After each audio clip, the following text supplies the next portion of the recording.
We, the jury, do find the remains come to their death at the hands of a mountain lion.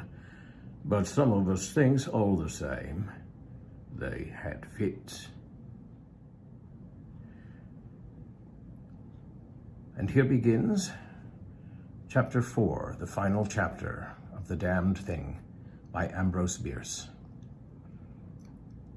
An explanation from the tomb.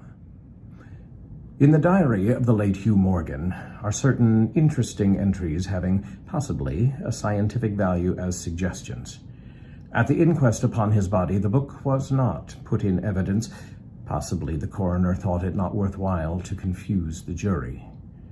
The date of the first of the entries mentioned cannot be ascertained. The upper part of the leaf is torn away. The part of the entry remaining follows.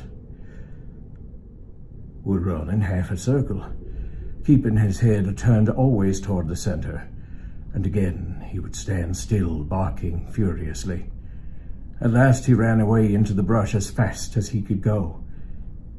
I thought at first that he had gone mad, but on returning to the house found no other alteration in his manner than what was obviously due to the fear of punishment. Can a dog see with his nose? Do odors impress some cerebral center with images of the thing that emitted them? September 2nd. Looking at the stars last night as they rose above the crest of the ridge east of the house, I observed them successively disappear from left to right. Each was eclipsed but an instant, and only a few at the same time. But along the entire length of the ridge, all that were within a degree or two of the crest were blotted out. It was as if something had passed along between me and them, but I could not see it. The stars were not thick enough to define the outline. Ugh, I don't like this.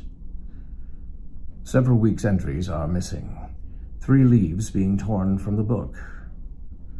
September 27th. It has been here again. I find evidence of its presence every day. I watched again all last night in the same cover, gun in hand, double charged with buckshot. In the morning, the fresh footprints were there, as before. Yet I would have sworn that I did not sleep. Indeed, I hardly sleep at all. It is terrible, insupportable. If these amazing experiences are real, I shall go mad. If they are fanciful,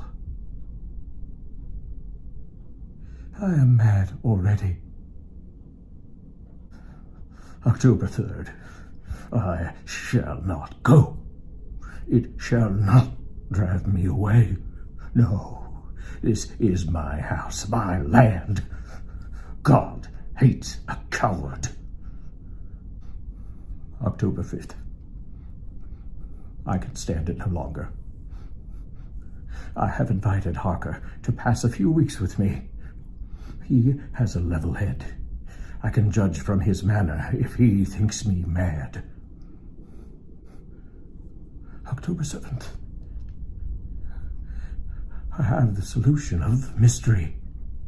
It came to me last night suddenly, as if by revelation.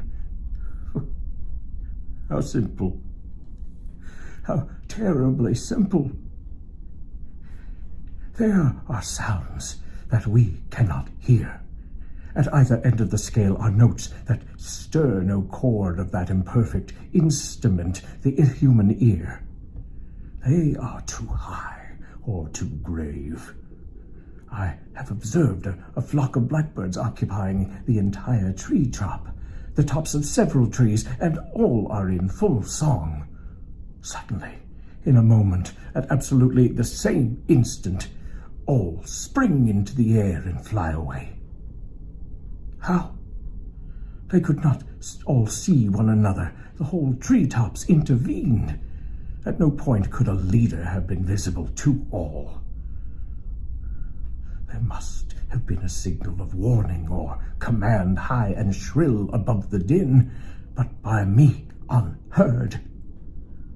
I have observed them too, the same simultaneous flight when all were silent. Among not only blackbirds, but other birds, quail, for example, widely separated by bushes, even on opposite sides of a hill.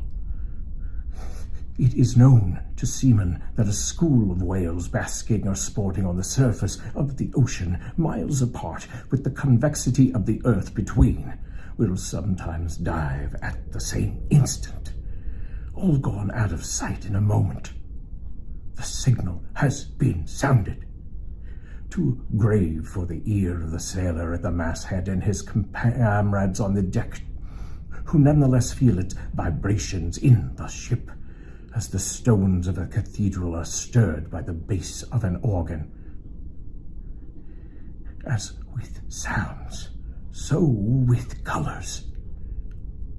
At each end of the solar spectrum, the chemist can detect the presence of what are known as actinic rays.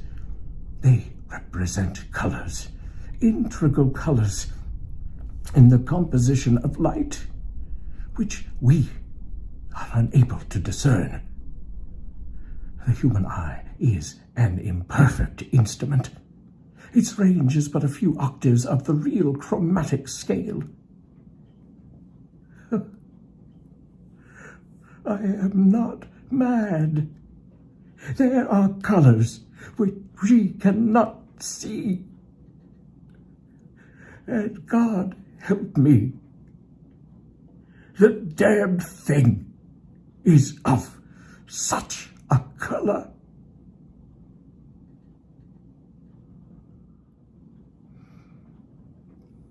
And there ends The Damned Thing by Ambrose Bierce. Thank you for taking the journey with me. We'll be back tomorrow with something. See you then.